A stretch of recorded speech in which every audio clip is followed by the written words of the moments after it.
खबर गोंडा जनपद से है, जहां पर संगीतमय श्रीमद् भागवत महापुराण कथा का चौथा दिन कथा स्थल फुलवारी पब्लिक स्कूल परेड सरकार गोंडा। कथावाचक बाल व्यास, राष्ट्रीय कथा प्रवक्ता सुश्री लक्ष्मी शुक्ला व्यासपीठ पर कथा कह रही हैं। कथा का प्रसंग अयोध्या के राजा दशरथ के पुत्र राम का वर्णन सुना रही थी। वहीं ब्रह्मा हुए, ब्रह्मा के पुत्र मारीची हुए, मारीची के पुत्र कश्यप हुए, कश्यप के पुत्र सूर्य हुए, सूर्य के पुत्र वैवस्वत का नाम सूर्यवंश हुए, सूर्यवंश से ही प्रारंभ हुआ सूर्यवंश की कथा सुनाई। ये सूर्य के पुत्र का नाम था वैवस्वत। मनु महाराज के 10 बेटे थे। बड़े बेटे का नाम इक्ष्वाकु के कन्या है, जिसका नाम है सुकन्या।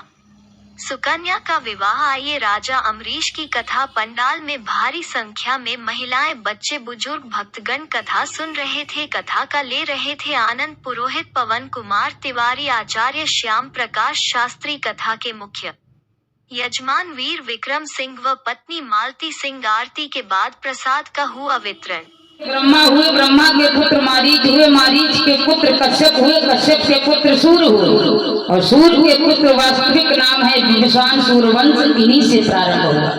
अब इसके आगे सूर्यवंश की कथा सुनाई है। सूर्यवंश में एक वैवस्वत मनु महाराज हैं, जिनके 10 बेटे हैं और बड़े बेटे का नाम है शरियात।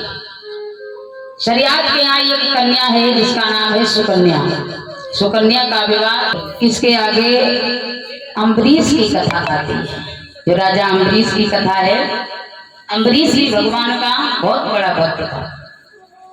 अम्बरीश एकादशी का व्रत किया करता था, और दूसरे दिन जब ही व्रत खोलता था, जब साधुओं को भोजन करा लेता था।